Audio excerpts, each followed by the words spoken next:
Strong button. Hello, you two. Sean and Horn.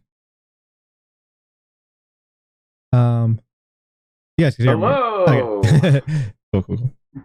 Where's my freaking notes? Anyways, so we're gonna be talking about, episode 7, Left Behind, which was a downloadable content in the game. So, if you want to play this, which I actually never played this part of the game, just because it came out a year or two later, and you had to download it, and I think you even had to pay for it back then. So I never bothered playing it at the time. You mean like the material covered in this episode wasn't part of the standard game? Is that what you're saying? Correct. That is correct. Okay. I had. So But if you did download it or whatever, it had. I guess this material, like the backstory with Ellie or whatever, is that. Did you ever watch it? Did you? No, I did. I want to. I've been playing through the game, and I'm at the point where we caught up in last week's episode.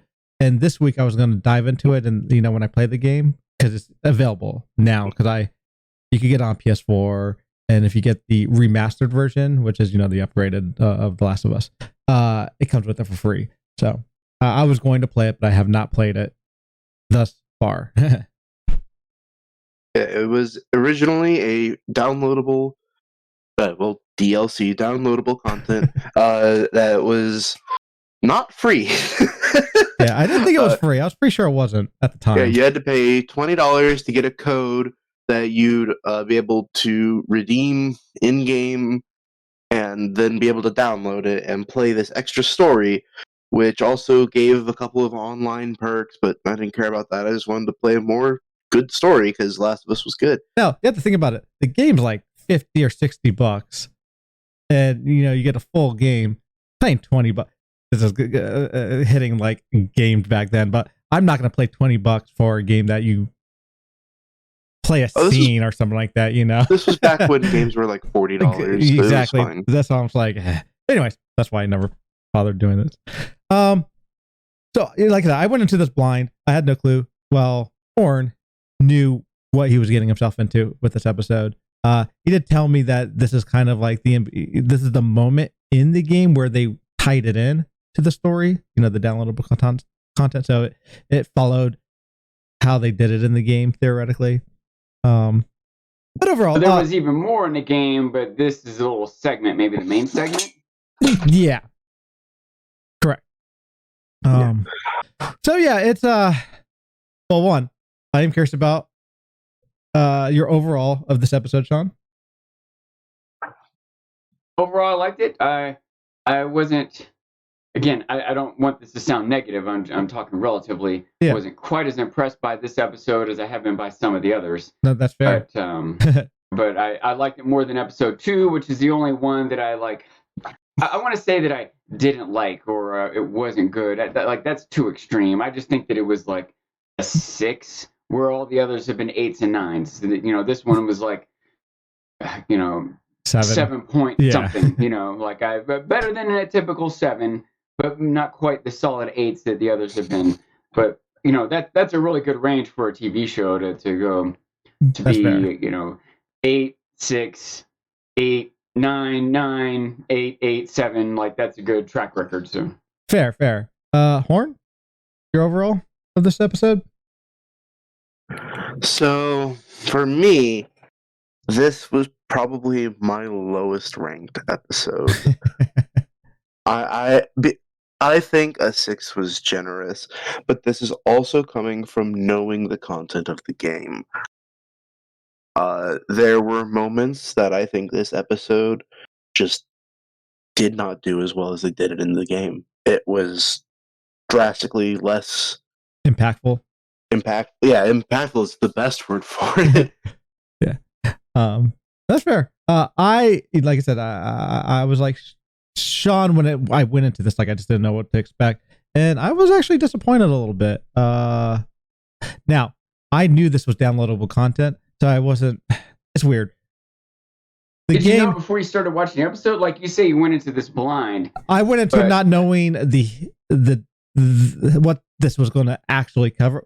Let me phrase that. I knew that Ellie had a love interest and that love interest dies. But did you know that that's what this episode was going to be about? Yes. Like, I thought this episode was going to be about how they get Joel's wound and injury healed, or back to camp, or something like that. I had no idea we're getting a flashback at all. So, No, maybe if I just watched the next week on, I might have known that, I guess. Yeah. I did know it was going to be a flashback going into it. Yes. I just didn't know the details, I guess is the best word to put it, Okay. phrase it. And so I might have liked it a little extra because I was going in completely blind. That's fair. Like That's I started fair. to say, That's like fair. we left off last week, not just the episode, but us talking about it, guessing, or I was mostly guessing at least, like, how are they going to deal with Joel's injury? Yes. Like, that's what I thought this episode was going to be about. Are they going to be able to ride a horse? Or are there going to be some leftover fireflies still in this town? Or is it going to be like frustrating as far as realism, and then this stab, this bleeding in his gut he is going to ride a horse? That's all. That's where my mind was at for this episode. That's fair. And of course, we got little bits of that. Yeah. But instead, it was basically a whole flashback, a whole different story. Exactly. And so I don't know. Maybe that made me like it even more because it was more surprise, or I was less sure about where it was going. That's fair. So anyway, I could get into some of my nitpicks, and again, I don't want to be too negative because I do think it was a good episode. Like even Horn being let down, saying it was a 6. 6 is still, like, if a 5 is average, 6 is still above average. That is fair. I think one of my issues was, and we're going to get into this a little bit, is I think the chemistry fell off. I didn't even catch it off the top. I was like, something feels really off with Riley. Maybe it was just me. But I think I just had an issue with her performance, which is, like I said, we'll get into detail on this, and this is like more of a technical thing, maybe even, or acting or whatever. But because it was even the storytelling, because there was a lot of good moments in the storytelling. But I think her performance messed the moments up, I guess is the best way to put it. I'll tell you, I think I can identify the things about it that, not that I didn't like, but the things that kept me from liking it as much as the other episodes. Yeah. And I think it was 2 main things. And it wasn't the performance or the chemistry or the acting or the characters or any of that. One, and it's weird for me to say this because it's sort of like something I want, but in this particular case, it bothered me a little bit, is you just know the whole time a zombie's coming. Yes, right, that is true. And so I kept anticipating, like every time they came around a corner, every time they entered a door, every time anything happened, I thought, okay, now the zombie's gonna. Okay, and I'm so glad that they kept it to a minimum, that a horde of 80 didn't come, that they didn't keep doing these jump scares. However, and I don't even know if it's their fault or maybe their active intention, but it is this genre. We do know there's zombies. It's the way these type of things go. Yeah. And it kept me from quite getting attached to the emotions the characters are going through, because I was so antsy about a zombie jumping out. Does that make sense? That is very fair. I did the same thing. So that's point one. I realized in the course of it. At one point, I even decided, like, maybe they're just not going to do it. Maybe they're not going to do it to the end. But so much of my brain power was preoccupied by that, right? Yes. So 2 is I didn't buy some of it. And when already I feel like something out of the ordinary is going on just because I'm waiting for the zombie, it added to me not buying the idea that this girl who is like a Firefly trainee runs away, and immediately Firefly is like, sure, you can join. Here's a gun. Watch our secret weapons. Like, I thought it was, in my mind, where I was going was that somehow they knew Ellie was immune already, and they were trying to get to her. Yeah. And they didn't really care about Riley. They just knew Riley was her friend or her roommate, and they were just being nice to Riley to get to Ellie. Does that make sense? That's fair. But then when that didn't turn out to be the case, then I went back to like, well, the Firefly, it doesn't make sense for the Fireflies to give her such immediate trust. Yeah. And so are the Fireflies not as competent as Marlene seems, as the Fedra is worried about, or is this bad writing, or maybe they're just that desperate. Yeah. Yeah, but I feel like if they're that desperate, there's other moments where they didn't seem that desperate. Does that make sense? Yeah. So no, and we're going to try to at least hit on some more of this a little as we go through the episode. But yes, I actually do agree. I think that some of my In all fairness, though, Sean, I understand why you thought that, because they did every thing you just don't do in a zombie apocalypse scenario. They're making all the noise. Yeah, They're going around turning on lights. Yeah. And I can let that pass because they're kids, I guess. It's really stupid, but I guess they're being, and she's been here multiple times apparently, so she feels like she knows the area, but it felt still really dumb. I mean, aside from the zombies, there's the Fedra too. Like, all the power that this is, even if somehow no one notices any of the noise or any of the light. Yep. Which I don't buy. I don't buy that in the first place. But say somehow that is the case. Yeah. Someone would notice this surge in electricity being used. Right? Hope, yeah. Fedra is monitoring and controlling what grid is where, and they only turn this on because they're opening some facility, da. How do they not notice this massive increase in the use of electricity? That is fair. And go investigate it and on. Because it's not just a zombie that might come around a corner. It's also a Fedra. So anyway. maybe it would fly one night, but Riley's supposedly done this multiple nights. So at some point you would think that someone would investigate this. If somehow maybe it's just really poorly done, operated, I meant, but it does still seem unlikely. So the thing is, I don't know how power works. However, she did mention that they brought power back to that block because those are areas that they're opening apartments for people because they need more space for the more people that are entering the quarantine zone. And maybe they didn't notice it because the power outage or power amount was similar to what the people in the apartments were using. But at the same time, I can't imagine people in apartments using that much power. So it's exactly. So again, I don't know how power plants work. I've never worked at one. And maybe this is a breakers are circumstantial. Because I think malls may have a generator of themselves. Still, seems far-fetched. And but if mall had its own generator, why didn't it come on until Fedra turned it on? Yeah, exactly. That's why I'm there's one thing that power plants do is they have to budget where power is going.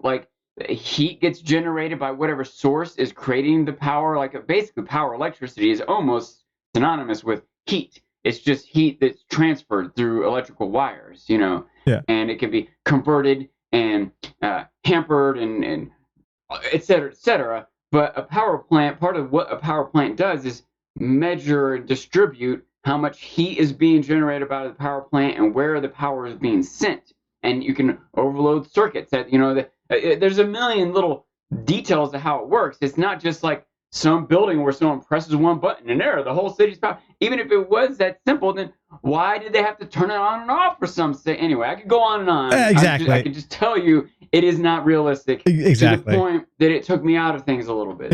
It took me out of it a little bit too. No, like I said, we'll get into more detail, I guess, on this when we get to that the mall.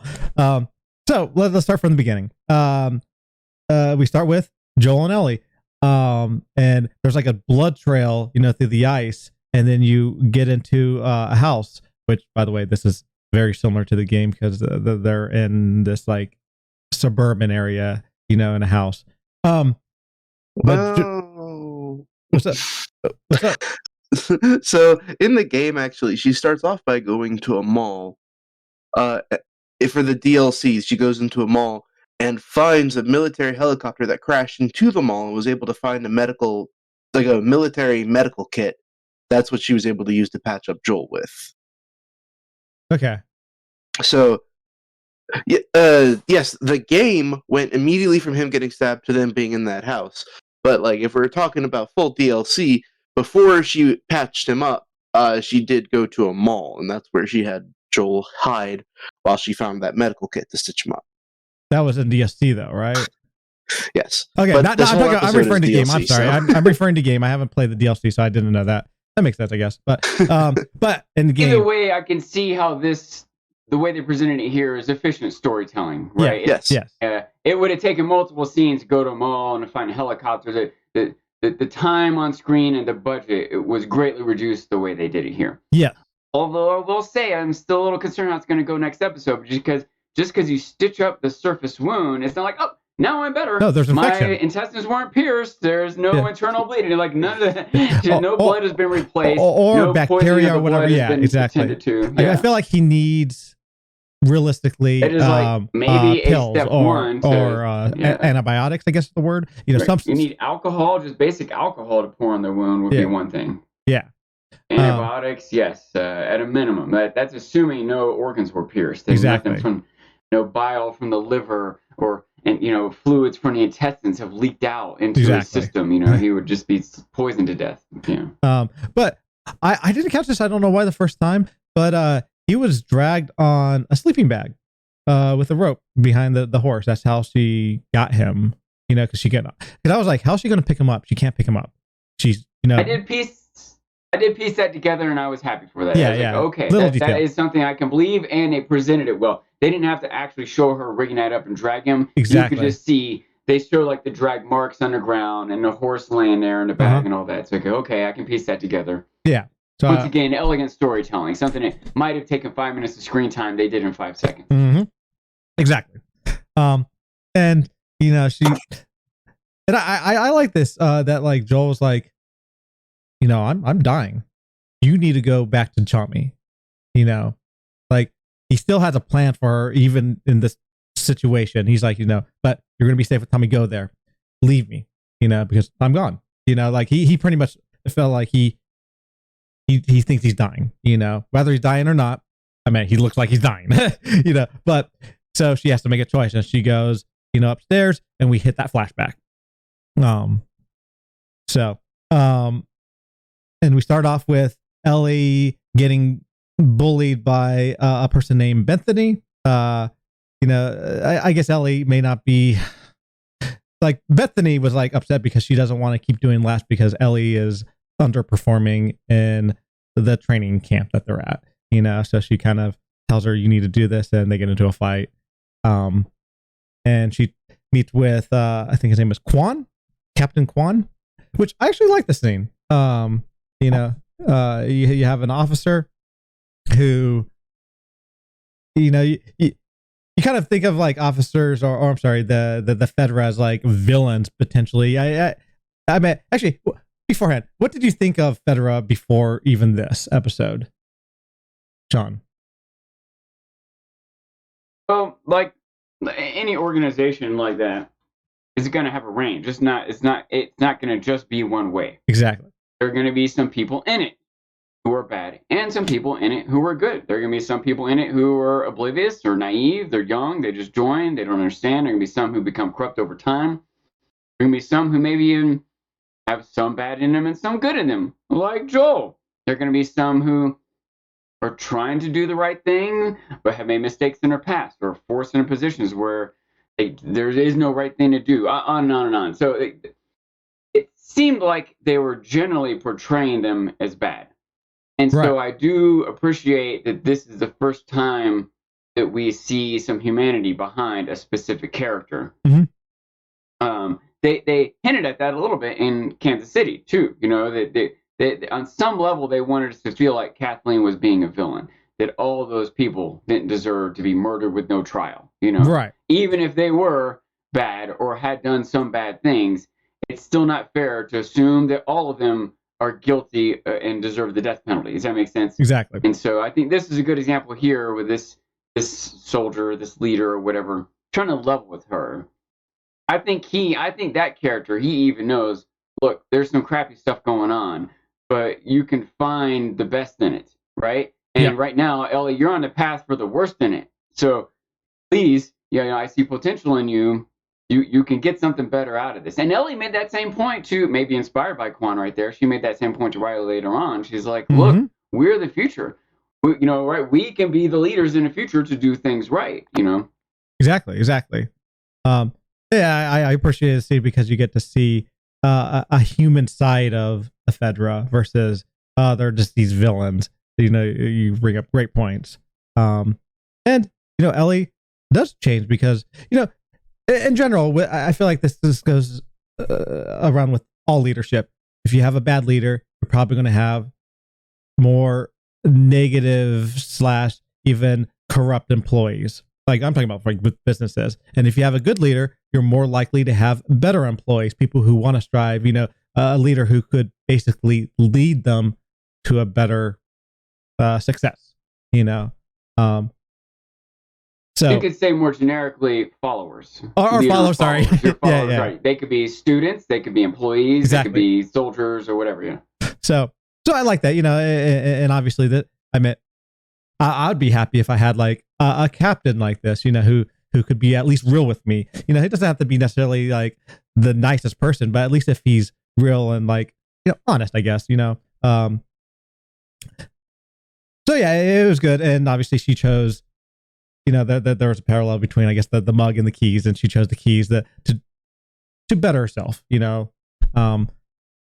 try to do the right thing. Horn, opinion on Also, this?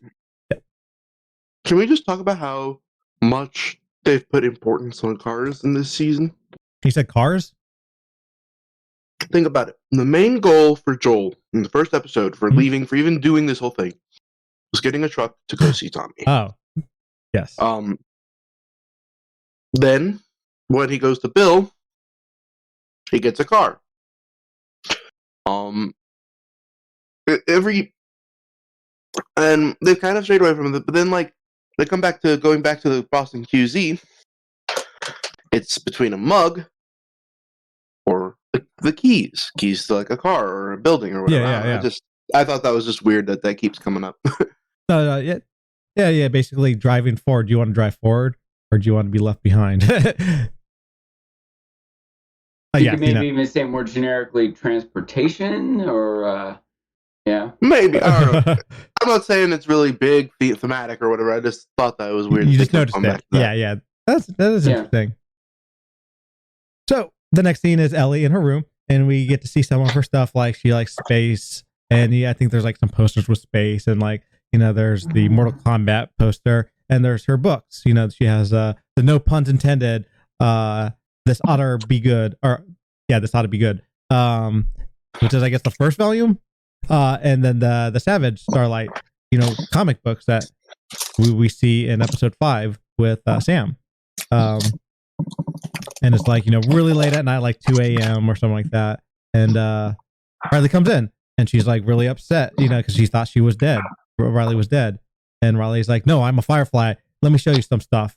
So she convinces her to go on a journey. Thoughts on this scene? It was good. It's fine. I find it interesting that she's like, yeah, you've been gone for like a month. Where have you been? It's like, oh, I went and joined the Fireflies. Yeah. So, John, your point of saying like, oh, she just joined the Fireflies and got all this, I'm like, I'm pretty sure she had to earn it because she was gone for almost a month. Like, I'm sure it took some time and convincing to prove that she was worth having a gun and explosives. I guess that's fair. I think I see what Sean was saying. I think it may even be on how she presents herself, Riley, because she feels like it's like, she says, whether it's true or not, she's like, oh, I just walked up and I just joined them. She makes it sound like it's so easy to join. Whether it's true or not, it's probably. I don't think it happened in one day, but she did make it sound like it was no big deal, like it was easy peasy. And but kids do that all the time. That is fair. Kids do that, but all the time. Adults don't give kids guns all the time, right? That it's one thing for someone who has, on some level, has proven themselves, right? Maybe is an adult or whatever, But this is like a girl that, one, is part of the enemy. 2, the enemy does not respect her. They were going to make her do toilet duty. She wasn't some like excellent student that was kicking butt in every way, right? She was a reject.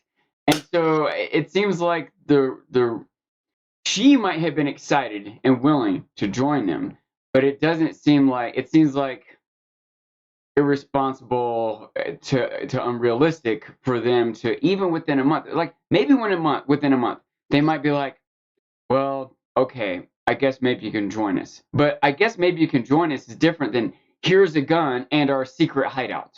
That makes sense. Like it's Yeah. like she should have been on toilet duty for the Fireflies, right? That's your starting point, not on guard in the Miracle Mall with the video games and the secret bombs. You know, I was gonna say it's also possible that she had only been right.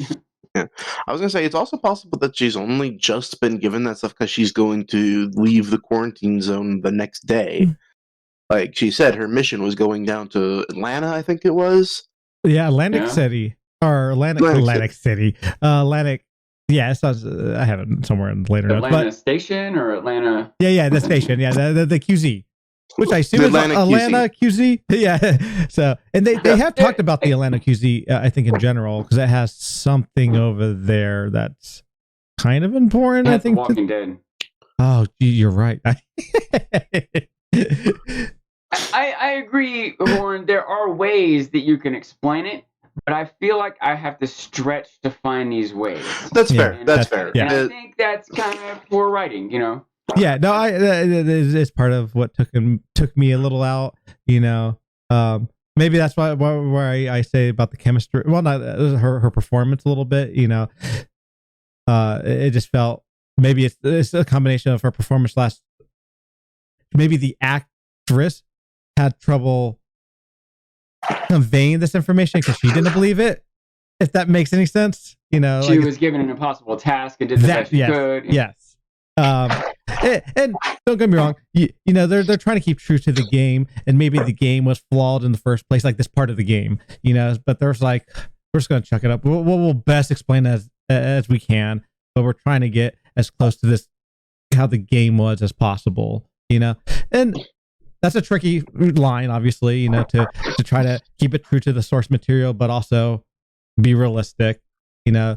Anyway, so they go and, you know, they basically make their way to the mall. They go and find some dead body who has some alcohol, which was silly. I'm sorry, it was silly when like he fell through the floor. The presentation was just weird. Because like, why at that exact moment did he just fall through the floor? Stuff like that, you know. To them running. Yeah, I thought that was just a cheap jump scare. Exactly. To them running on the rooftops, which obviously they're trying to avoid the Fedra, but I don't know. It was just silly. I don't know. Reminded me of like Spider-Man. The video game. Yeah, exactly. Video game Spider-Man. Hey Rose, how's it going? So yeah, I don't know. The journey to the mall was like, yeah, whatever. She did talk about how I think it served to I don't know, have a little bit of excitement and adventure and bonding. Yeah. Right? Yeah. I think that's basically what this scene. There's some parts that it maybe were a little unrealistic or a little unnecessary, but as a whole, I thought it was fine because it's adding to the adventure of the story and the bonding of the girls. Mm-hmm.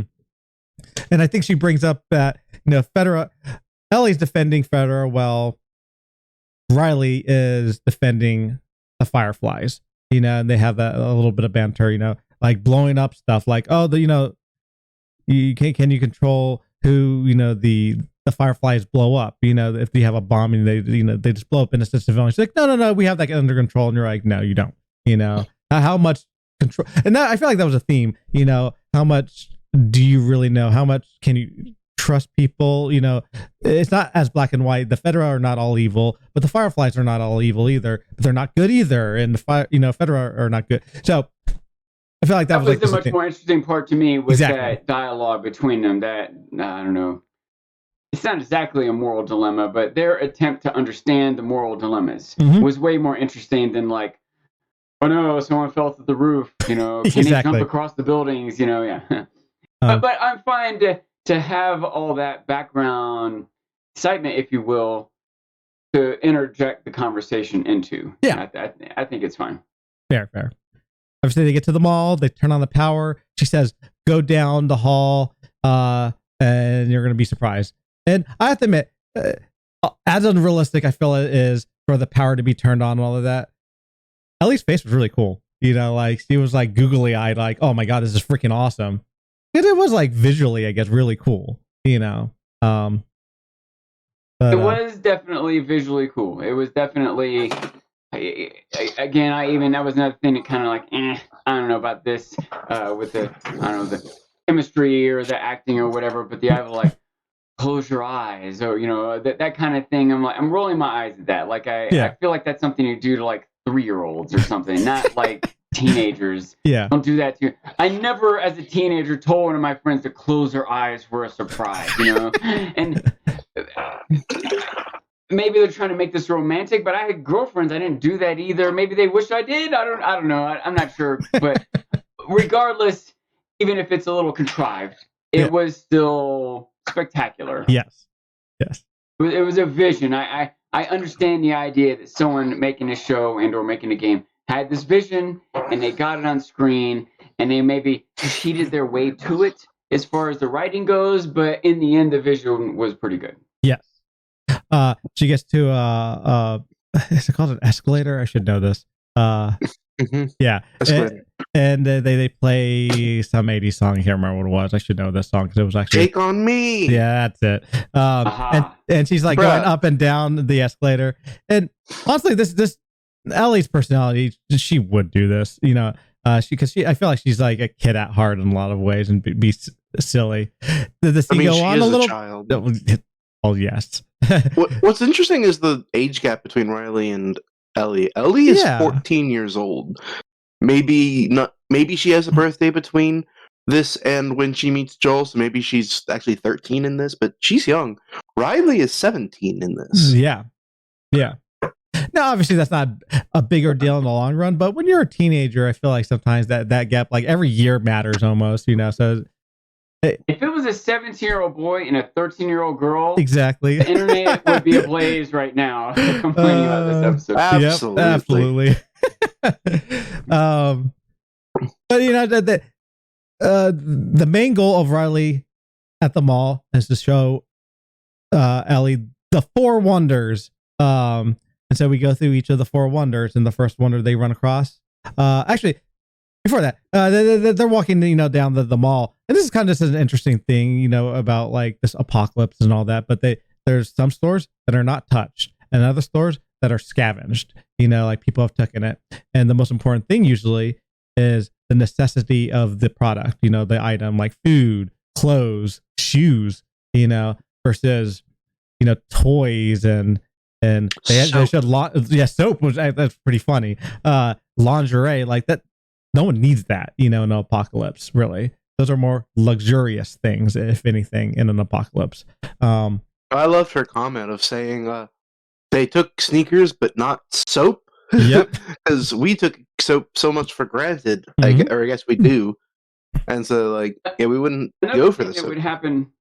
Another thing that would happen in the looting, like you're saying, it's something like shoes would be more valuable than lingerie, but soap would also be more valuable than lingerie. But everyone that's looting in an apocalyptic moment like this isn't necessarily understanding the reality of what's going on or properly planning. Some people probably stole those shoes thinking they were going to sell it on the internet, right? They didn't really understand the whole world is falling apart. They just know no one's going to stop them from robbing the mall, right? And so some smart, forward-thinking people who haven't understand what's going on get more valuable things, or they're probably in Lowe's or Walmart, not the mall, right? And people who are more short-sighted or greedy are getting shoes or whatever else. So, I had 2 other quick points I wanted to make.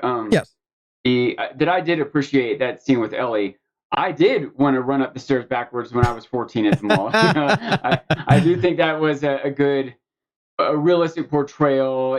Like the idea she was so, and it also kind of shows like how kind of boring their lives are. That's something that seems so typical to us would be so exciting to her. She had thought that was one of the 4 wonders, And it also sets up, how much more special the other things coming are, and also how much more tragic it is at all. But one other thing I would back up a little bit more, that Quan guy, I just want to point out he's been in a bunch of stuff. I recognize him. To name. Oh yeah. But I think I know him. I couldn't put my finger on it first, but I think I know him best from The Expanse. He was a central character in cool. Maybe not central, I haven't seen that, but I want to see that. Secondary character in The Expanse.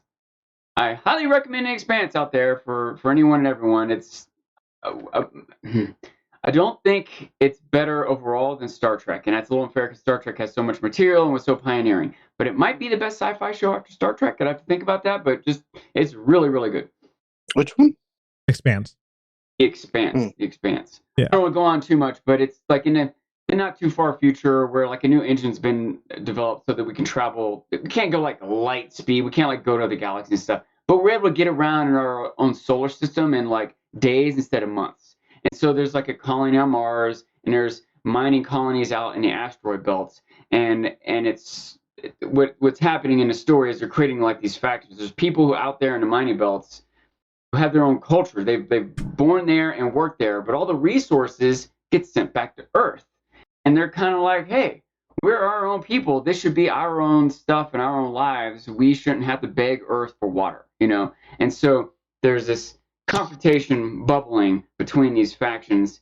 And we follow a bunch of different characters. We follow like a ship, which includes someone from Earth, but also someone from the belt. So we get different perspectives. We follow a soldier from Mars. We follow like someone in the UN on Earth. We see all these different perspectives of this world. Mm-hmm. And a sci-fi element gets thrown into the political intrigue, but it's anyway, it's really good. I shouldn't have gone on so much, but it's really good. No, that's awesome. So they hit the first wonder, a Ferris wheel. No, I'm sorry, a merry-go-round. Ferris wheel. And they jump on, and honestly, the cinematography in this is freaking awesome. That's probably my favorite part about this first wonder, because they're just writing it. I think they have a couple of dialogues at the end, but like some of the shots are really gorgeous in the scene. And you know, they moving down the merry-go-round. Just I don't know. I go on about like how they do the cinematography and lighting. It's just it's really good. But at the end, they talk about how Riley left because she got assigned sewage detail, because I guess when you hit 17 you get your assignment, and you're either going to be leading toward an officer or not, you know. And you know, she thinks that that's what they see me as, pretty much garbage, you know, and that's why she decided to go toward the Fireflies. You know, maybe if we like talk about like, you know, maybe she tried to pursue the Fireflies and the Fireflies didn't find her, and you know, maybe she like did everything in her power to get, you know, not involved, but like to join them, you know, did everything in her power. So that probably was the, you know, real thing. Not it was easy. It was, you know, more of probably her working her ass off in the last 3 weeks to get into the Firefly liking. but anyways, also in episode 1, Joel was assigned to sewage detail or deed duty or whatever, and that pays the most, which I thought was interesting. Someone pointed that out. That was not me, but someone I heard said that. I was like, that's really cool. Anyways, thoughts on the first wonders? One thought I had was that merry-go-round thing was another moment where, like, because the center of the merry-go-round was lined with mirrors, so you know, we're kind of looking at them, looking at each other, and I just fully expected to see a zombie in that mirror coming at them, which again, maybe they're subverting my expectation, but they're also keeping me from engaging in that moment. And also, I do think it's interesting the idea that we had heard that Joel was getting best pay. He was like taking sewage duty because of best pay. But I bet as a federal worker, where you don't have a choice, you don't get any pay different than anyone else, right? That's probably true. Volunteer civilians going to get a job, they're trying to motivate people to take the tougher jobs so they pay them more. But someone who's a part of the Fedra itself just has orders: go to this place, do this job. So that maybe even makes it worse for her to not get anything extra. Now, maybe she does get something extra for it, but she doesn't care about that. She's too short-sighted. She's not planning ahead. She's not willing to have some sort of discipline like Joel, right? Maybe she's just being shit on, no pun intended, right, by Fedra. But maybe that's for a reason. Like we saw Quan trying to be fair to Ellie. Ellie, who we saw herself was problematic, and yet Quan was still trying to help her out. Mm-hmm. So Riley must have really been screwing up. You know what I mean? That's true. Which, again, maybe she's been screwing up for years, and finally at the end, she feels like it's too late to change. And when they assign her the sewage duty, she knows she's not going to get out of it in the next few weeks. And so the lessons she's learned about her own character, she applies when she runs into the Fireflies. Yeah. I guess I can buy that. But again, I have to find ways that I guess I can buy. Exactly. Horn, thoughts on this wonder? Carousel, I ain't got nothing. Okay. I don't have anything. What? Now, I heard that the wonders were jumbled in the game, or they were in different orders. What? At what point did the Ferris or merry-go-round? Like, what number was it in the game? You remember? I don't remember a carousel in the game. Oh, maybe it was new then. Okay, fair. So now, I'm not gonna lie. Huh? There's only like 3 moments that I really remember from the game, the DLC. Uh-huh. I only played through it like once and then watched through it when Chroma streamed it. Okay. The main was 3 moments. The first was the Mortal Kombat scene, which was done infinitely better in the game than it was in the show, and I'll go into that when we get there. The second moment is the Halloween store, which I think helped in terms of it being a video game versus how they had it in the show. That's fair. Made it more interesting. And then, of course, the ending, which was very similar to the show, and I really wish the show had gone farther. And we'll talk about that when we get to it. Yes. That makes sense. All right. So the second wonder, I think this is the second wonder. Actually, I was debating about this, but it's the photo booth where they take pictures. And so they go in, and B goes off. Of course, the first time when it snaps or takes a photo, they had no clue what was going on, but then they realized and they have their moment. Any thoughts on the phone booth wonder? It was cute. Yeah. I liked it. I was like, when they close that curtain, when they open that curtain again, I'm just waiting for the zombie to show up. Fair, very fair, very fair.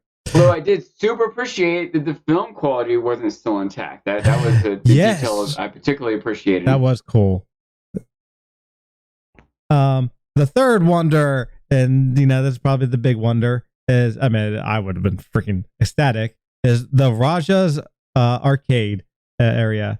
So I feel like nowadays there's not many places that do arcades like this, but definitely back around that time period, there were plenty of malls, especially malls that had arcades like this. And I think that was just cool in general, hearing stuff like, the sound. They did a really good job, by the way, on sound effects, like making sure things sounded like, I guess, an arcade. Because obviously you have to do that in when you're editing. You don't do that usually on set. Maybe they could have, but that's most likely done post. So I appreciate the sound effect of all that stuff. And like when they turn on a game, there's like the subwoofer sounding all I don't know, it's cool. But they play Mortal Kombat. Obviously this is a reference to episode 3. Ellie finds an arcade machine, the Mortal Kombat machine. She talks about, oh, my friend, loved this. She doesn't say who it was, but she's referring to obviously this scene. And they play Mortal Kombat, and I was torn because this is a tricky thing, but it was cool, but I felt like it went on too long, I guess is the best way to put it. When they're playing the game, when they're playing the Mortal Kombat game, I felt like it just went on a little too long. I felt like they could have cut that in half and it would have had the same, probably better impact for me, but that's like a personal thing on choice of editing, I guess. But the best part about that scene was they panned out and everything got like quiet, and then they showed the infected. That was my favorite part. That's probably one of my favorite parts about this episode. I guess the presentation of how they did that was really cool. Because I said they went from this arcade sounding to like quiet and this eerie music, and so very cool. But at that point on, I was like, I had the same thought of like how Sean was saying. I'm waiting for this thing to attack any moment now. And we're waiting for the dream to end. Yeah. Anyways, thoughts on the arcade, the Third Wonders. We'll I want start to hear Sean's thought first before All right. I say my piece. That was fine. Yeah, I think that arcades are like kind of a nostalgic thing. It would definitely be from that time period. I feel like they mostly, not just the arcade, but the mall in general. I feel like a lot of effort went into getting the right aesthetic and the right shops and the right games in there and everything. I probably there's some technical details that might make this unrealistic. Like I can imagine there would have been like rust or something, and the machinery wouldn't still work, or I don't know how likely things were to be unplugged, or but none of that was enough to make me think I don't buy this. I thought it was all pretty fine. The thing I did struggle with a little bit is the idea that zombie was alive. Like, how was it living? What was it eating? Did it need moisture? Like, why was there only one? That was the thing that troubled me a little bit more. The one, yeah. I don't understand how that one was in there and was alive. That's fair. And hadn't been stirred by the noise of anyone already at some other point, That is a good question. I think I did have that in the back of my head a little bit also.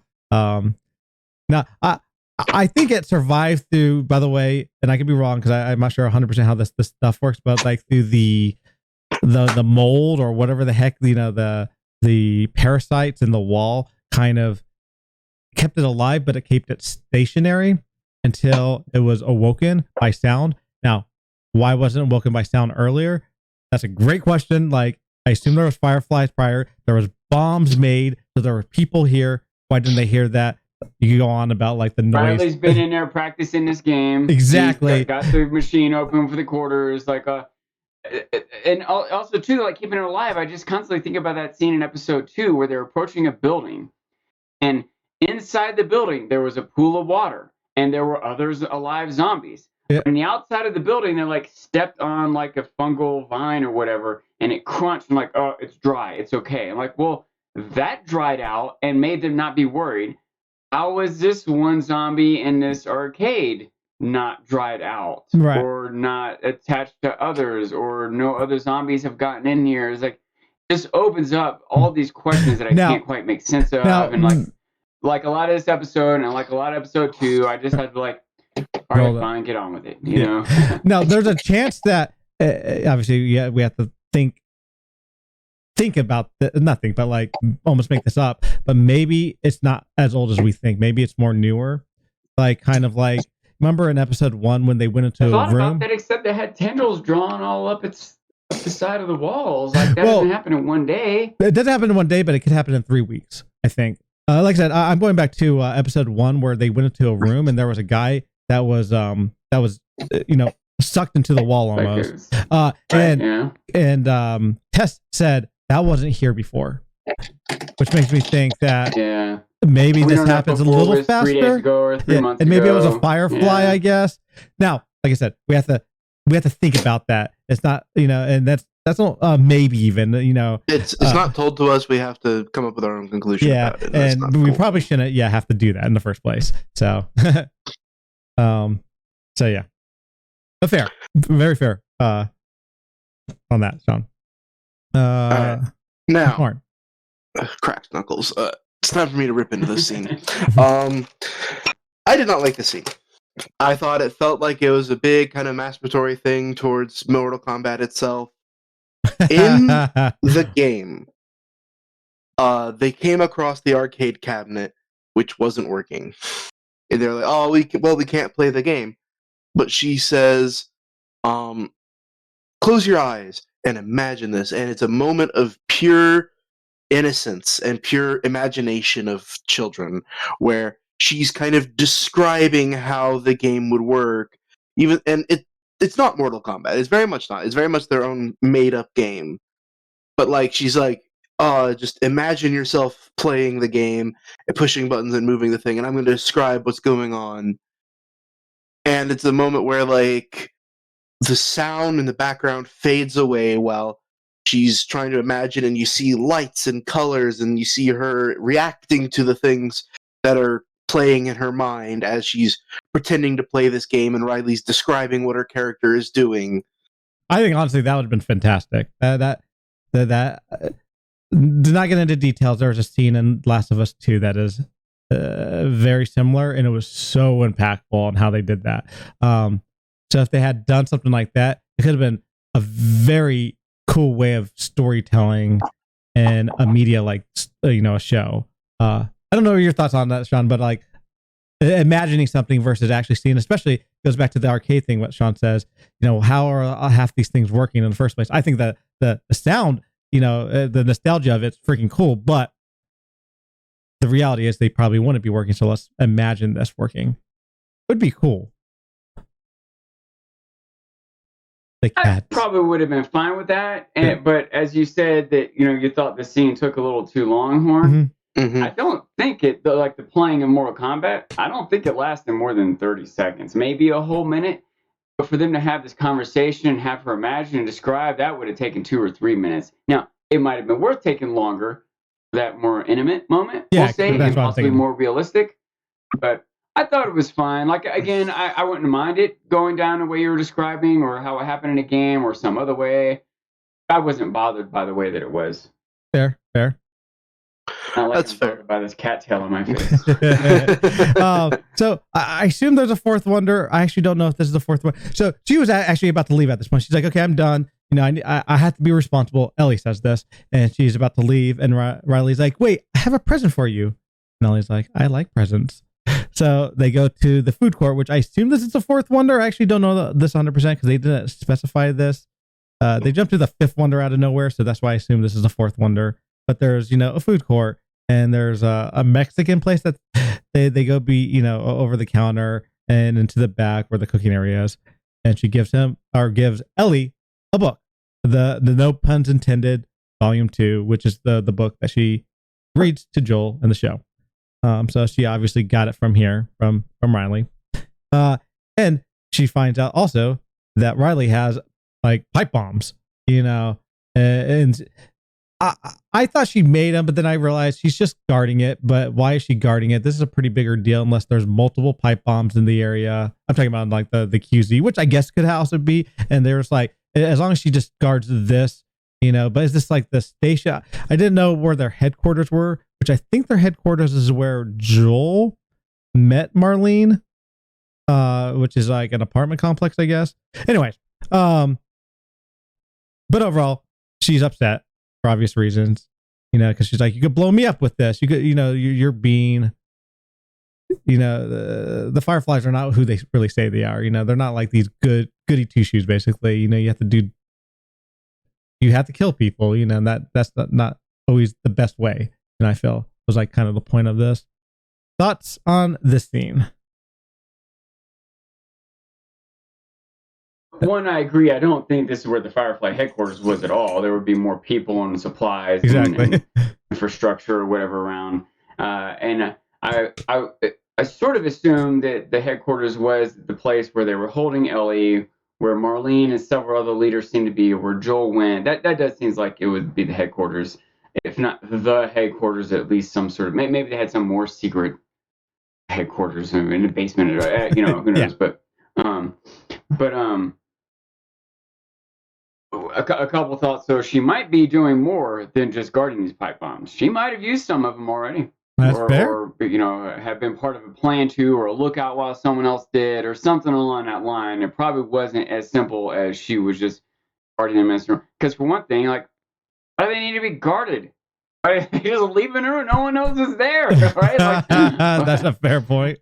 Like, no one, like, they're turning on lights and music and everything, and worried that someone's gonna like wander into the mall, wander into some back random restaurant room. Like, she's doing more than guarding them. And then the next point I want to make is it's likely, I think, that they have seen innocent people get killed by Fireflies, even if they're trying to target Fedra, and even if Fedra deserves it. I'm confident that innocent people died in the process. Oh, yeah. Whether or not they were directly killed by a pipe bomb or indirectly had their lives ruined because their home was blown up or their food supply was destroyed or whatever else, And I think that's at least part of why Ellie is so suspicious of them and why Joel hasn't joined them and why even Riley feels a little guilty, right? Like think that if she hasn't specifically used one of those pipe bombs, I think she's taken part in the use of those type of pipe bombs. And I think the pipe bombs, at least in the past, have hurt, if not killed, innocent people beyond just Fedra. Right. Warren? Thoughts on this scene? Maybe differences also from the game to the scene, because I feel like this is like a key factor that they could have dived into, but maybe they didn't at all in the game. They really didn't. Okay. Fair. Is this the whole argument was just on that she's leaving.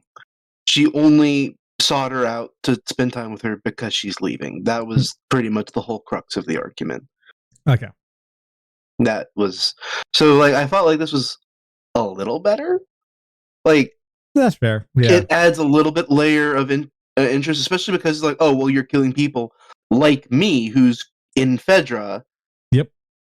And you're like, you can't control where those bombs are going to go. She's like, oh, well, they'll be where you're not. I was like, you can't guarantee that. Yeah, I thought that was a funny argument, because you're like, exactly what Ellie would have said. It would have happened. Like, I could have just been killed. You can't control that. Yeah, the moment where I was suspicious of some more sinister background plot coming to the surface, like Fedra was about to bomb the school where Ellie was, and that's why Riley wanted to get her out of there. Again, that came to fruition. So that would have been interesting. That would have been, I have to admit. But I also think that remember how they said that the mall was filled with infected? I'm starting to think that now this is something that's never going to be addressed ever, but the Boston quarters quarantine zone is going to end up similar to what happened with the place we saw in episode 5, because all those infested that were underground all of a sudden just disappeared. And then they some kind of underground tunnels beneath the mall or something. Yeah. Mm-hmm. Probably. And I'm like, and with how much the Fireflies had been bombing the Boston quarantine zone, might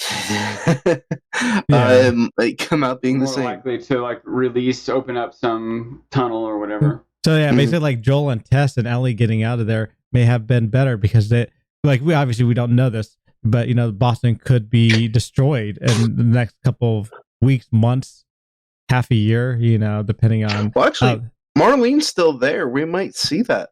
That's true. Later. Yeah. Anyways. All right. So Ellie storms away, upset with Riley, because Riley said that this is her last day, being here at the Boston, and she's going to go to the Atlantic QZ, or she's been assigned to, and that makes Ellie pissed, so she storms off, but then decides to come back, and then she hears a scream. It winds up being a Halloween store, one of those floor tombstone ghost things that are screaming. And Riley's, in the corner, like, this was supposed to be the fifth wonder surprise, but she's like, upset because she made Ellie upset. And let's see. And she talks about her family. Riley talks about her family, how, she had to kill her. Was it her mom? I think it was her mom. But basically, her parents got infected, and she had to take one of them out, if I'm correct. But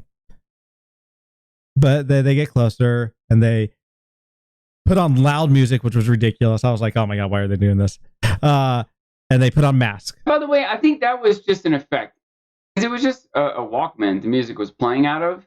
Oh. And later on, the music wasn't so loud. So I think they used, at the moment they started that music, the show was giving us full music, but they were really only hearing. That's a good point. I never thought about that. I should have caught that if that's true. Yeah. Still might not have been smart for multiple reasons, but they're not being smart. They're being romantic. They're laughing together or whatever. So, after dancing on the store counters, they take off their mask and they kiss. Actually, quick question: Did you get vibes that Ellie was in love with Riley, before this moment, or did this come out of nowhere? Yeah. Okay. I felt like I felt like there was a romantic attraction that Ellie was hesitant to admit to, or whatever. I don't know how to word it exactly, but yeah. Okay. Cool, I didn't think it was out of nowhere. Okay. Cool. But they kiss. After the kiss, they hear, the infected come in, the infected attacks them, they kill it, but they were both bit at that point. Again, showing how dangerous these infected are, Or were they? um, They also had Horn's most hated trope of like realizing after the fact they've been bit. yes. I'm with you. I'm with you, Horn. I can't imagine being bit to the point of bleeding without noticing it. Like, I was watching, when I was rewatching, I was trying to find the points on when Ellie got bit. You could see the point where maybe Riley gets bit. It comes out of nowhere for Ellie, because there's a lot of, maybe it's bad editing, maybe it's there, but like she didn't have a bite until literally the last second. They just want to have the reveal. Yeah. Now, this is my. Earlier, they kind of cheat their way to the reveal. Yeah. Now, for this one, I actually was a little bit less upset about this reveal, because she pushed the infected off of Riley, her love interest that she had just kissed. She stabbed it in the head. She killed it. So the adrenaline is super high. And she's like, yes, I killed it. I saved Riley. Turns to Riley. And she looks down at her arm, and they both look like, oh, no. And it's not like, it's not like pain or anything. She's just mad and upset that it happened. And I feel like that's a lot more accurate, because most of the time Riley was much better than the reveal for Ellie. Yeah. Yes. Yeah. And Riley was also just raises her hand. They were hiding it. Right. I didn't feel like Riley didn't notice it. Right. Yeah. Like she did notice it and wanted to show Ellie right away. Yeah. And that created this emotional reaction that was very good. But then for Ellie to notice it after the fact, that's what frustrated me. Yeah. Yeah, that's fair. That's fair. Notice it on herself after all that. For me, most of the time, the reveal is they're trying to stand up, and then they look down, and then they pass out, or then they start feeling the pain or something. And that's the trope that I hate. But for Ellie, because it is just kind of an arm scratch almost, she's rubbing off. She's like, no, no, no, no. And she's angry, which makes a lot of sense. She's very visibly upset that she just found this relationship with Riley, and then it's gone the second she found it. That's fair, yeah. And she finally was honest with herself, and now her life is over. Ellie's reaction after seeing that she's bit was realistic and well portrayed. Yeah. Yes. But it's hard for me to believe she could be bit without noticing. That's fair. That's fair. Gross. But try to bite yourself till you bleed. No, I'm good. Your skin is not that sharp, and your skin is pretty tough. No, it takes a sharp blade to cut your skin. It's not. You have to bite really hard. It would be more than just blood. It would be like a bruise. It would be an extremely painful thing to get bit hard enough to bleed. Also, like I said, I was rewatching and I was trying to find the point where she was bit, because you would have aftermath. Like her arm should have at least had a bite mark when she stabbed him in the head with the arm she was bit, and it wasn't there. It literally appeared afterward, and I was like, Come on, at least you could have had at least maybe you could have pieced it together. Or she had a sleeve, or she had her sleeve all the way up. It was completely like I said, I was a little frustrated by that rewatching it, and because it's fun. Like, okay, this is the point where she's bit. Let's find out exactly when she was bit, and you can't find it. That's annoying, Anyways, I'm even kind of okay with us not showing the point where she was bit. Like I think that's reasonable. But I think it's less reasonable to. I think it's more reasonable to not show us when she gets bit than it is for her to not feel getting bit. Does that make sense? That's fair. Yeah. And it is worse if they do show her arm not bit when she was. That's also worse. yeah. But they, the most important thing, because this cuts back to the present, but she's like pissed off, and she's she sits down next to Ellie, and says, I'm sorry, where's my notes? We could take the easy way, because she has a gun. Basically, they could kill themselves, which would have been kind of funny because Ellie's immune. Or we could keep going, and we don't quit. And that's like, the moment. I feel like that's the most important moment. Is you keep going. You don't quit, because that's her dilemma with Joel. She could leave, take it the easy way, or she could keep fighting, try to make this somehow try to find a way to save him. You know, whether he dies or not, you know, at least she put 100% of it, and she obviously chooses to do that again. And she goes around and she finds at least a needle, and stitches him up. You know, obviously he's still in really bad shape, but at least she stopped the bleeding of some sort. You know, at least she's trying. Is the point? You know. But thoughts on the death scene? I know another moment for Horn that he didn't like how they executed it versus the game. But Sean? Death scene, you mean like Ellie and Riley deciding to wait it out, yeah, or whatever, and then you don't see the death of Riley. You just assume, you know, it happened. Obviously, you assume, but no. I'm fine not seeing it. I think it's probably even better to not see it. And I even thought about how it might add something to the scene with Ellie and Sam when he's like, you know, promise me to stay awake with me or whatever. And, you know, how she was kind of going through the same thing again in a way. I don't know. One thing bothers me about it a little bit is that I feel it's a little selfish of them. They're sort of like allowing themselves to become indiscriminate weapons, right? Mm-hmm. If they don't kill each other, come up with a plan at some point, like when this happens, we'll kill each other, something like that. And maybe they did and we didn't see that, I don't know. But it means they're just going to become zombies and end up killing someone else. Probably one of Riley's friends, one of Riley's Fireflies are going to come back down here, and et cetera, et cetera. And so it seems like a similar sort of inconsiderate or even selfishness that I felt like Bill and Frank had when they had all these resources and just kept it to themselves. I feel like they're being similarly inconsiderate to other people by allowing themselves to become a threat, you know. Right. Maybe it's romantic, maybe they don't care, they're kids, they're not going to make perfect decisions, et cetera, et cetera. I don't know. I didn't think it was particularly bad. I didn't have a particular complaint with it, but those are different thoughts that stirred into me over it. That's fair. That's fair.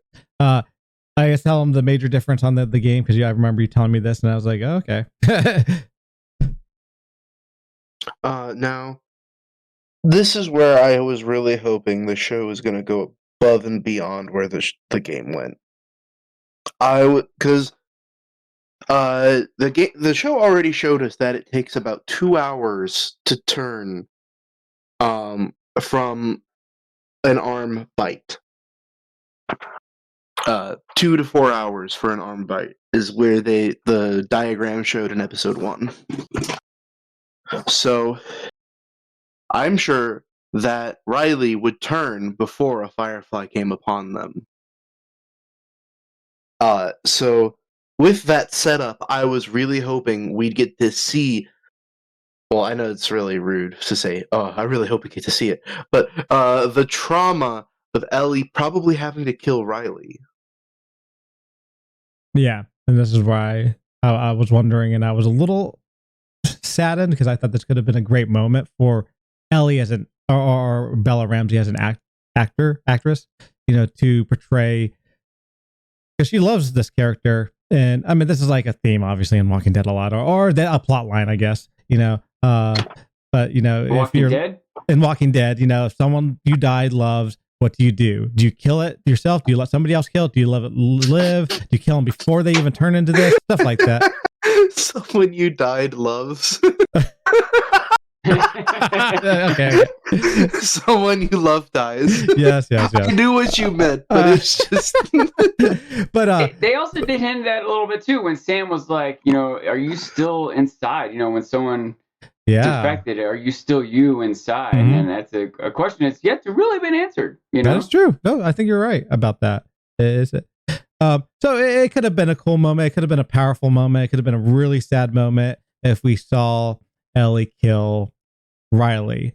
You assume that that's what happened, but in the game, it did happen, right? No, I went back and watched it. They cut off at the same point. Oh, okay. Which is why I was hoping the show was going to go above and beyond and actually show that scene, because as kind of like really bad as it sounds that I really wanted to see that, like that is such a powerful character moment for Ellie. I really wanted to see her feel those emotions. I wanted to see her go through that problem. Yeah. Because I love the character so much. I want to see her grow and become more adult. Now, obviously, the point of I feel like why they didn't include it show maybe game, but more so show is it's not about the bleak ending. It's about keeping someone alive till the end. And if we showed the resolution of Riley, that's not the parallel that we want with Joel. We fair. Want Joel to live. Yeah. At least I can see that as a writing point. I don't know if that's the reasoning or not, but at least that's what I took from it. I was okay. I'm okay leaving things to the imagination, especially things that happen. It's the details of how it happened aren't as important. I also wonder if they're trying to avoid. There's a trope. A relatively high percentage of LGBTQ characters in film and media get killed. They might have been trying to avoid falling into that trope. So it's just kind of funny I can because imagine that's just one more factor. There are probably several different factors they were considering, and that might have put them over the edge. Yeah. I wasn't thinking about it as I was watching it, but just discussing it now, I was like, oh yeah, that was probably one more reason. There's no way they didn't discuss that, at least in a writer's room. But even that aside, I like it when I think a show is doing a good job when it's possible to not show you something and you still know that it happened. And that you feel something over it too. And it might have been more powerful, right, to see it. It might have been a good opportunity for the actors. It might have been emotional for us to witness or whatever. But it's not like it wasn't emotional for us to realize what must have happened. Yeah. It's not like the actors were... I don't know. If you guys didn't think they had chemistry as it was, I don't know if they magically would have had chemistry when she has to kill her. I don't know if that would have done it. That's fair. And I was going to say, and I think that's like an issue I had, too, was I see the chemistry between Joel and Ellie, or at least the actors, they're doing something right, because I feel for them. I cared more about Joel hoping that he lives, versus Riley. I don't know if that's fair, but at least that's fair. You've had 7 episodes. I know, exactly. 1 episode of Riley, exactly. But Henry and Sam, they had 1 episode. Maybe you could argue 2, but overall 1 episode, and I cared about them. So, and I may have cared about them more than the game characters, and that's saying a lot because I actually like the game characters too. They are the same person, but what I mean. So yeah, I don't know. I think sometimes a performance could, make you care or not, just on how that actor. Sometimes, obviously, also if a person's been acting for a long period of time, they're going to just probably be a better actor. Maybe Joel and Ellie's chemistry is good, but Joel's exceptionally good because he's been in the industry for a long time, so he knows how to push, Bella Ramsey, to make her perform the best. Obviously, those are also just relate to some characters better than others, also, right? That's a good point. Yes, Riley is a lot of things that we aren't, right? She's a person of color. She's younger. She's LGBTQ. That's a good point. Whereas Joel and even Henry are closer to who we are. We're more likely to relate to them, and are in positions that maybe we can relate to better, like trying to protect a younger person, where Riley is more on her own. And again, maybe acting aside, her actions might be more frustrating, right? She's abandoned her commitments, both to Fedra and to her friend. She's leaving town. She's bombing innocent people. She's doing a lot of things that we're kind of questioning. That's fair. Whereas the other characters are doing a lot of things that we're respecting, if that makes sense. So yes. Oh, that's a good point. So coming to a close, what do you think is going to happen next week? Predictions, Sean. Oh, I'm in a similar spot that I was last week. Uncertain of quite how they're going to deal with Joel being injured. Maybe they can camp out there long enough. I guess if she could rummage through the house, find some needle and thread. But the thing is, I don't think it's as likely for her to find food or alcohol as it is for her to find needle and thread. Yeah. Well, she did find needle and thread. And they do technically have alcohol. I forget that. You remember Joel gives her a bit. Now maybe they used it all that alcohol, but like it's a small bit Brought of. it with him on his trip. When did he give it to her? He has the flask. He has a flask that's in his backpack. When did he give that to her? An episode, when they were camping out last episode. Like she took a swig on the way to Tommy's, not after they left Tommy's. Correct. No, after they left Tommy's. No. It was before Tommy. It was right before Tommy. It was? Yeah, because they were in the camp and they're talking about something. She takes a sip at the campfire and she's like, "Nope." Suppose there's no reason for him not to have taken it. It's reasonable to think that he still has that on him. So that is something. Now, will they use that? I don't know. But also, if they use it, it's not magic. No. It doesn't stop his stomach from being pierced. It doesn't stop the internal bleeding. It just stops infection from the surface of the wound. He needs more than that. He needs at least antibiotics well enough to ride a horse across the country. Yeah. Yeah. No, I definitely think he needs antibiotics at least. Obviously he needs most likely a doctor, but let's say realistically he doesn't get a doctor. At least antibiotics. Yeah, maybe they go back to Tommy. Maybe that's even how the season concludes, is because he's injured and they realize they have quite a trek ahead of them. They go back to Tommy first, regroup, reorganize, and then head out to Utah. And that's the crux of season 2 or whatever. And it might take 2 episodes for him to, even if they like lay there in this house for a couple days for Joel to recover enough. They probably brought some food with them, and get water. Maybe they can scavenge something from around. Again, it's possible that some sort of encounter happens again with the bandits that we saw earlier. Mm-hmm. Maybe I'm expecting that. Maybe Tommy decided to follow after them, or maybe after a certain amount of time passes and he hasn't heard from them. How about they hear from them? They're like on radio silence. I don't know. Lots of stuff. I don't know. We'll see. Yep. I remember I left off last episode a little skeptical, but I said that they've done well enough that I want to trust them. Yeah. I still feel that way. When I roll through in my head, I have a hard time thinking of how it's going to go. I come up with some ideas, but they all seem to have some problem connected to them, So we'll see. I still am hopeful that they don't have them just jump on a horse and ride for 3 days across the country. But and maybe she keeps dragging them from behind. Makes it, and maybe the fact that they got there relatively problem-free, maybe they can get back relatively problem-free with him dragging behind. But there's got to be some points where they won't be able to drag. There's got to be some point where they cross a river or a valley or something where it won't be so simple. Awesome.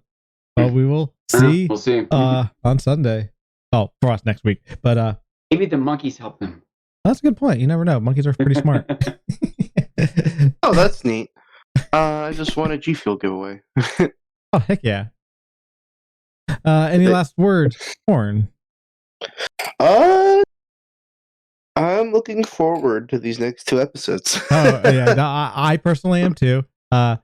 So excited to see what Sean's input is for sure. Because I want to go back. I just thought of something and look at that map. Yeah. They saw that made them think that they had gone to Utah, because there was like a series of colored tacks and a line that went from where they were to some spot in Utah. Yeah. A lot of there. Huh?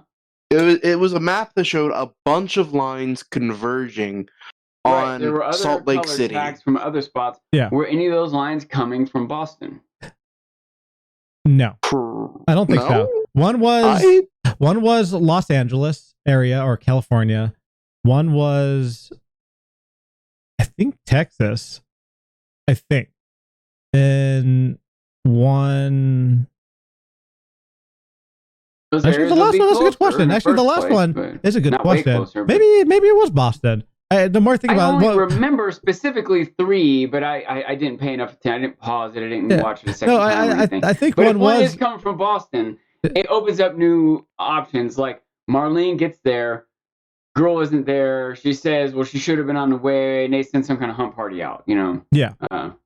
No, it's a good point. That's a possibility. I feel like Boston may have been one. The more I think about it, because I think 2 were to the right and 1 was to the left. And if you're if you're looking at a map, obviously the left would be west. Coming from the east and the west. Yeah. So, good question. I would have to look at the map again, to be honest. you know, Also, Marlene could be led to that camp where Tommy's at. You know, I don't know how likely she is to know that it's there, or someone be aware that it's there. Maybe as a whole, they were letting them be. But if the suspicion that Ellie has ended up there with Joel might be enough to lead Marlene or someone there looking for him, and if they don't find them, then they might head to where they're supposed to be. I could see ways for them to get tracked down. I could see ways for someone to come to the rescue. Fair. I could see it taking a couple episodes. It might be interesting. So far, we've gotten little flashbacks from perspective. For the most part, the story seems to be from